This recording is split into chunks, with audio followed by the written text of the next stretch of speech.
به نام خداوند رنگین کمان. سلام.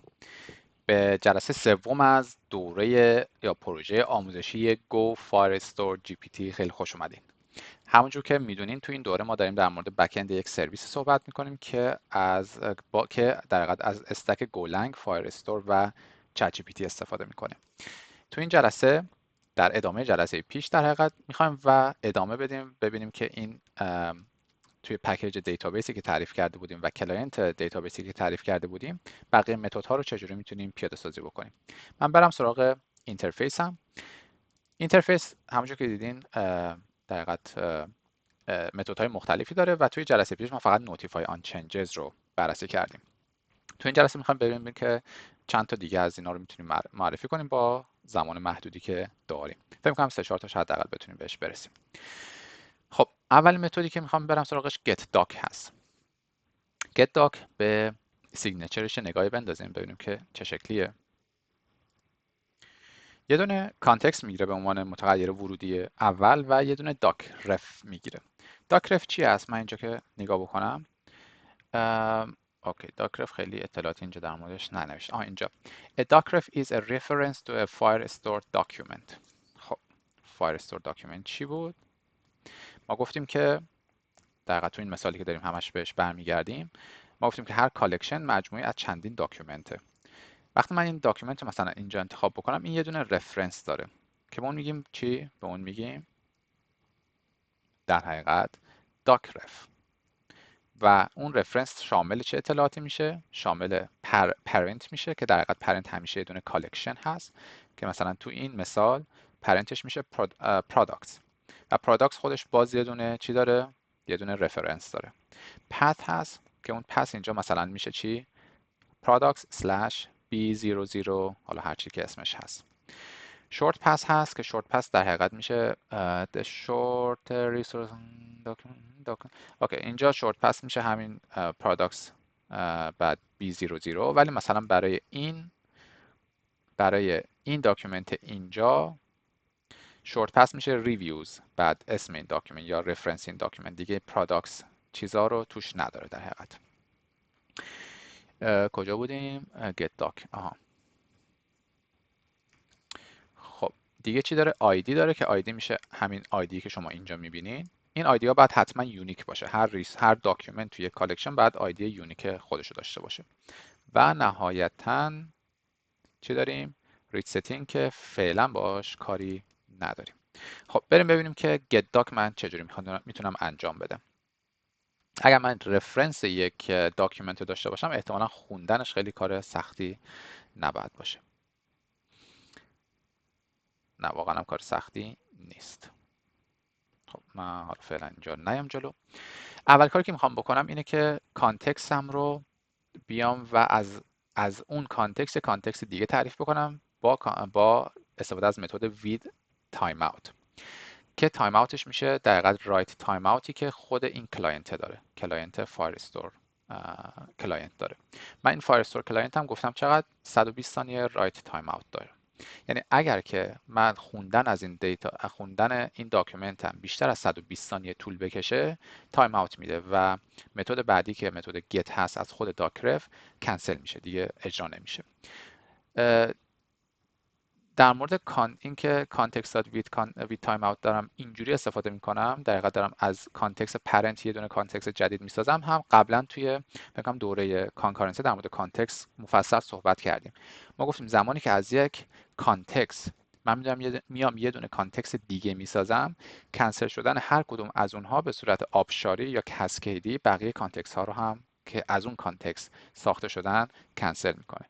یعنی چی؟ یعنی اگه این 120 ثانیه مثلا هنوز 2 ثانیه‌اش گذشته ولی کانتکست بالاسری یا کانتکست پرنت این کانتکست که من اینجا شادوش کردم، اینجا من از این اصطلاحات استفاده میکنم که اگه جای خوندین بیشتر متوجه باشین.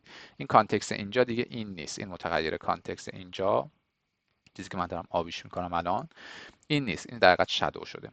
من اومدم از این کانتکست یه دونه کانتکست جدید ساختم و اگر که این کانتکست بالاییه یا پرنته کنسل بشه قبل از اینکه این کانتکست چایلد کنسل بشه چایلد هم بلافاصله خودش کنسل میشه.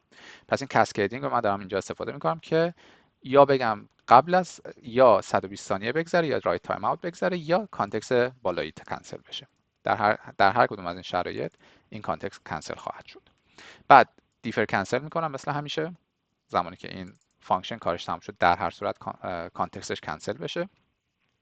و حالا از متغیر ورودی داکس متد get رو صدا میزنم. get کارش چیه؟ get یه دونه داکیومنت رو ریتریو میکنه یا برش میگردونه. اگر که اون داکیومنت وجود نداشت توی ارورش not found رو میده. خب من یه دونه داکیومنت اسنپ شات میگیرم، اگر که ارور داشت همون ارور رو همون جوری که هست برمیگردونم به کلاینت. کاری که بعدی که بعد انجام بدم چیه؟ اگر خاطرتون باشه گفتیم که بعضی وقتا داکیومنت اسنپ شاتی که من از داکیومنت دارم ممکن دیگه موجود نباشه، چون داکیومنت مثلا چند بار آپدیت خورده و مثلا من هنوز اسنپ شات اولیشو دارم میبینم. پس مطمئن میشم که آیا اسنپ شات وجود داره یا نه، و بعد اگر که اسنپ شاتش وجود نداشت ارور برمیگردونم که اسنپ شات وجود نداره. در غیر این صورت اسنپ شات رو برمیگردونم و ارور نیل برمیگردونم. این اسنپ شات چیه؟ یه نگاهی توش بندازیم. این اسنپ شات در حقیقت یه دونه رفرنس داره، دوباره داکیومنت رفرنسه. این که این رفرنس کی ساخته شده که رید اونلی هست در حقیقت. بعد آپدیت تایم هم داره که رید اونلیه و داکیومنت پروتوتایپ و سی. حالا اینجا در موردش یادم رفته مقداری ببینم که کجا صداش میزنم. جایی ازش استفاده نکردم مثلا از این متد. ولی خب حالا بعدا میبینیم که چجوری میشه از این اسنپ شات داک هم استفاده کرد. در هر صورت بریم سراغ متد بعدی. متد آپدیت داک هست. آپدیت داک خیلی شبیه گت داک، فقط با این تفاوت که داکیومنتی رو که به عنوان داک رف گرفته قراره که آپدیتش بکنه. برای آپدیت کردن توی فایرستور من احتیاج دارم به در حقیقت دیتایی که باید بیاد و توی این داکیومنت اینجا قرار بگیره. و خب خیلی مشخصه که اسکیمای این دیتا باید خب خیلی شبیه همین اسکیمای اینجا باشه. مثلا من اینجا نمیتونم بیام کل اینو تغییرش بدم مثلا به اسکیمای یه دونه ریویو به این شکل درش بیارم. خب بریم و پیاده سازیش هم ببینیم. پیاده سازیش خیلی شبیه get doc هست. دوباره من یه دونه کانتکست دارم تعریف میکنم که از کانتکست پرنتش یه کانتکست جدید با with timeout درست میکنه با همون timeout کلاینت و همینجا خیلی ساده فانکشن تموم شد. از docref متد آپدیت رو صدا میزنم با اون کانتکست با آپدیت هایی که سمتم اومده، دقیقاً آپدیت هایی که به من داده شده و پری کاندیشنزی که اگر که وجود داشت پاس میدم به این متد. آپدیت ها چی هن؟ آپدیت ها در حقیقت من زمانی که میخوام یه دونه داکیومنت رو آپدیت بکنم میتونم بیام و فیلد به فیلد آپدیتش بکنم. خب این چیزی که تو تمام دیتابیس ها هست دیگه، درسته؟ مثلا من میتونم بیام بگم که من میخوام created at رو آپدیت بکنم. خب این created at به عنوان یک دونه فیلد خودش یه دونه پث داره دیگه، درسته؟ یعنی تو این داکیومنت این یه دونه آیدنتیفایر داره و یه دونه پث داره که من بدونم دقیقاً کجا قرار گرفته این دیتا. و این همون چیزی که شما اینجا میبینید. پث یه دونه فیلد رو به من میده، از من میخواد در حقیقت اینکه مقدارش رو بعد دقیقاً چی قرار بدم با ولیو و فیلد. ببخشید پث، فیلد پث و ولیو. پث میشه will be split on dots and must not contain. پث در حقیقت میشه products dot b00 dot حالا مثلا created at و فیلد پث میشه پث همین یه دونه تک فیلد. اوکی، که معمولا پثش میشه همین چیزی که میشه اسمش میشه created at، چیز دیگه ای قبل و بعدش نمیاد. میشد مثلا به اسم پث به جای پث از اسم ازش استفاده کرد، ولی خب نه احتمالا نمیشد ازش استفاده کرد چون بعضی از فیلد ها مثل فیلد کالکشن اینجوری میشه QAs بعد مثلا اسم داکیومنتش. در هر صورت با نقطه پس ها از هم دیگه جدا میشن. اگر که یک فیلدی دارین که تو در تو، یعنی فیلد در فیلد در فیلد هست، اونجوری با نقطه از هم دیگه جداشون میکنین. ولی وقتی یک فیلدی دارین که توی همون لول اول هست فقط اسم خودش توی پسش میاد. خب این میشه دقیقاً متد آپدیت داک که کلاینت های فایرستور کلاینت میتونن ازش استفاده بکنن برای آپدیت کردن یه دونه داکیومنت. بریم سراغ متد set داک. همونجور گفتیم متد set فرقش اینه با آپدیت که اگر که داکیومنت وجود نداشت میسازدش، مثل آپسرت میمونه. ولی آپدیت اینجوریه که اگر داکیومنت وجود نداشت خب خطا برمیگردونه. خب اول بیام و ببینم که سیگنچرم چیه. سیگنچرم کانتکست هست، یه دونه دوباره مثل همیشه داک رف هست، دیتا هست، دیتایی که میخوام بنویسم هست و یک سری ست آپشنز هست که من اینجا معمولا ازش استفاده نمی کنم و یک دونه رایت ریزالت برمیگردونه و ارور برمیگردونه.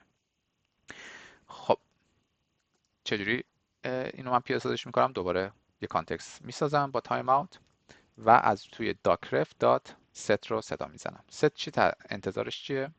در حقیقت یه دونه کانتکست هست و اون دیتا هست. من این فانکشن لاجیکش داره چجوری کار میکنه؟ من یه دونه دیتا رفرنس دارم، مثلا دارم میگم که توی پروداکت یه محصولی بساز که قرار اسمش این باشه. اوکی؟ و توی این دیتایی که من بهت اینجا میدم رو قرار بده. ما کالکشن هامون به صورت تکنیکال میتونن شامل دیتاهای در حقیقت داکیومنت های از تایپ های مختلف باشن. مثلا من میتونم بیام پروداکت، اینجا یک داکیومنت بعدی که ثبت میکنم یه داکیومنت باشه که از لحاظ ساختار هیچ ربطی به این نداره، ولی از لحاظ لاجیکال معمولا اینجوریه که ما این کارو نمیکنیم. ما هر کالکشنی که میسازم داکیومنتاش همه باید شبیه هم باشه. به خاطر همین هم هست که من اینجا یه دونه اینترفیس میگیرم، یعنی تو این لول دیگه برام مهم نیست که چه دیتایی میاد، هر چی باشه رو مینویسم. این به عهده کلاینت این لایبرری هست یا این پکیج هست که بدونه که داره تو چه مسیری چه دیتا استراکچری رو مینویسه. اوکی. بعد یک فانکشن دیگه دارم، یه متد دیگه دارم به اسم set docs. set docs کارش اینه که در حقیقت به صورت بچ یک سری دیتا رو مینویسه. بعضی وقتا مثلا این امکان ممکنه وجود داشته باشه که مثلا من ریویو هامو همه رو دارمشون، اوکی، همشون مثلا از طریق کلاینت در دسترسه و من نمیخوام یکی یکی اینا رو توی دیتابیس وارد بکنم، چون برای هر یکی وارد شدنش من بعد بیام یه بار صدا بزنم و در حقیقت کانکشن رو 100 بار هی کانکشن رو استفاده بکنم پسش بدم به پول، هی استفادهش بکنم پسش بدم به پول. ولی میتونم بیام از بچ استفاده بکنم، همه اینا رو یک بار به صورت بچ بنویسمشون. اینجوری خب خیلی اپتیمایز تر میشه کاری که میخوام انجام بدم.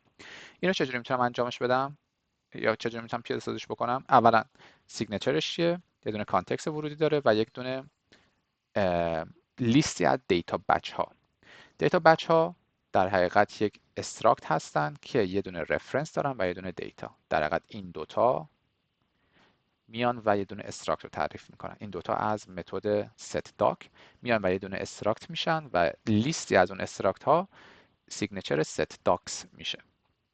خب خیلی مشخصه دیگه. در دقیقه شما میتونید در جاهای مختلف در داکیومنت رفرنس های مختلف دیتا های مختلف بنویسین. یعنی با این میتونین مثلا با استفاده از این متد میتونین هم بیاین توی ریویو بنویسین، هم بیاین توی QA بنویسین، هم توی خود پروداکت بنویسین، چون هر کدوم از اینا در واقع داکرف ان دیگه، درسته؟ و من اینجا داکرف هم کاملا مجزا از هم دیگه، توی یک مسیر حتما 100% نباید باشن. خب پیاده سازیش هم خیلی راحته. C.client در حقیقت همون کلاینت اصلی فایرستور هست که من دارم در حقیقت چیزش میکنم، شادوش میکنم برای اینکه کلاینت های اصلی فایرستور کلاینت همه اون متد ها رو لازم ندارم پس نبیننشون. من متدی که اینجا قبلا استفاده کردم الان دپریکیت شده، متدی استفاده کردم به اسم بچ. میام میدونه بچ میسازم، بچ البته نوشته که اینجا دپریکیت شده، توضیحاتش هم کلا رفته، همش شده دپریکیت. اوکی. یه دونه بچ میسازم و توی بچ من میام اینها رو ست میکنم. به ازای هر ستی که من دارم اینجا میزنم در حقیقت هیچ کانکشن به دیتابیس زده نمیشه. اینا همه به صورت لوکال فرض کنید توی مموری داره تمام اینها ست میشه. چی دارم حالا ست میکنم؟ مثلا دیتایی که توی این اسلایس اومده رو در حقیقت دارم توی بچ ست میکنم. ست خیلی سیگنچر شبیه همون چیزی است که من این بالا توی ست داک دارم. میبینید یه دونه داک رف داره و یه دونه دیتا از نوع اینترفیس داره و فایرستور ست آپشنز داره. دقیقا همون چیزی که اینجا میبینید بدون کانتکست. همه اینا رو ثبت میکنه توی مموری و نهایتا batch.commit که بزنم یه کانکشن باز میشه به دیتابیس و تمام چیزهایی که من قرار بوده بنویسم نوشته میشه.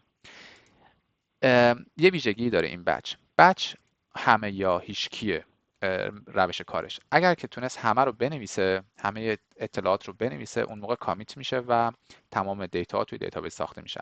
ولی اگه این بین مثلا من 100 تا دیتا رو میخوام یه جا بنویسم، اگر 99 تاش نوشته بشه آخری نوشته نشه بقیه همه ریورت میشن، یعنی هیچ کدوم دیگه نوشته نمیشن. این یه مقدار باید حواستون بهش باشه که این حالت همه یا هیچ کدوم رو پوشش بدین توی کد خودتون.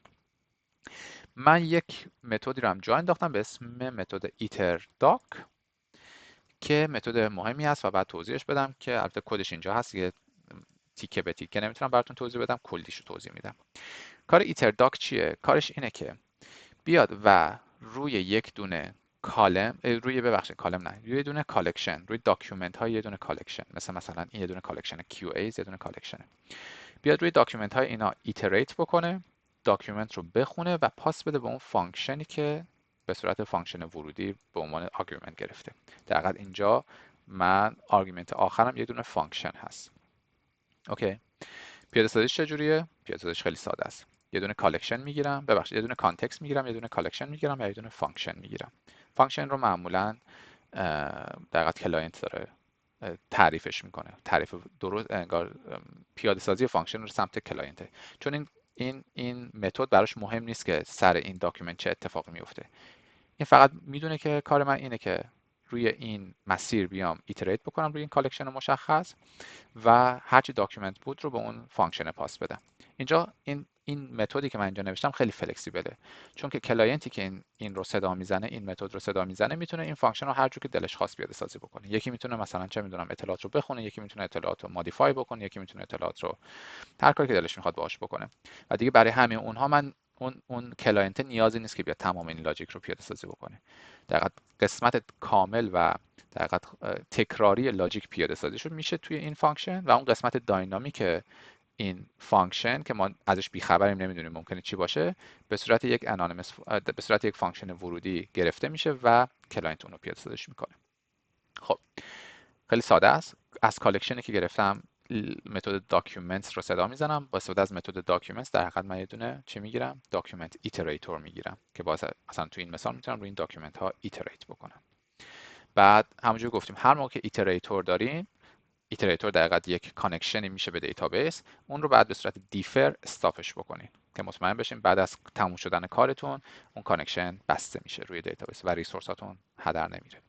بعد یه دونه فور بی نهایت هست. روی ایتریت متد نکست رو من مدام دارم صدا میزنم. اگر که اروری اومد و اون ارور از نوع ایتریتور دات دان بود، یعنی اینکه ایتریتور به تهش رسیده دیگه داکیومنتی وجود نداره، یا ایتریتورم توی این ارور متنی بود شبیه کانتکست کنسلد یا کانتکست ددلاین اکسیدد، یعنی اینکه دیگه اینجا بعد ادامه نده، پس ریترن میکنه. اگر که اروری وجود داشت ولی از این نوع نبود، کانتینیو کن. من اینجا خطا بر نمیگردونم یا در واقع کاری رو انجام نمیدم، کدمو نمیبندم، تمومش نمیکنم. ولی اگه خطایی وجود نداشت چیکار بکن؟ اون داکیومنتی که گرفتی به اون فانکشن پاس بده. حالا اون فانکشن میخواد با این داکیومنت چیکار بکنه به عهده خودشه. اوکی، اینم میشه پیاده سازی این فانکشن. میمونه دو تا متد دیگه به اسم delete doc و delete collection که اینها چون یه مقداری طولانی تر هست دوست دارم توی جلسه بعدی براتون توضیحش بدم. امیدوارم که این جلسه هم چیز جالبی یاد گرفته باشین. چیز جالبی که احتمالاً یاد گرفتین همین احتمالاً این قسمت هست، اینکه یک دونه فانکشن رو، یکی از کاربردهای ارسال یک فانکشن به یک فانکشن دیگه است که چقدر میتونه فانکشن میتونه جنریک بکنه کارتون رو و کد تکراری رو در حقیقت یک جا و یک بار پیاده سازی میکنین. و چیزهای جالب دیگه شاید همین قسمت بچ بود، set docs به صورت بچ باشه و ایده‌ای که پشت اون هست. اوکی، امیدوارم که توی جلسه بعدی هم ببینمتون. خدا نگهدار.